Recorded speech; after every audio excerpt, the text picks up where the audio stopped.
आम्ही काल गेलो होतो फलटणच्या जवळील कांबळेश्वर गावामध्ये. माझ्या मावसदीरांचं लग्न ठरलेलं आहे आणि आमच्या जाऊबाई त्याच गावातल्या आहेत.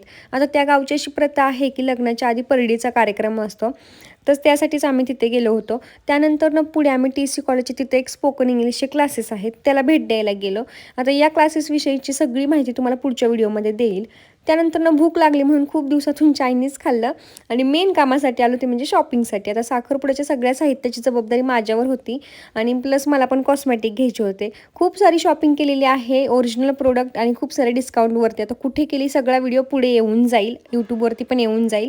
आणि निघायच्या वेळेस बरोबर पाऊस लागला आणि एवढा जबरदस्त पाऊस लागला भयानक. आणि कालच आद्या मामाच्या गावाला गेली, त्यामुळे तिला आज आणलं नाही, तर तिचे खूप हाल झाले होते.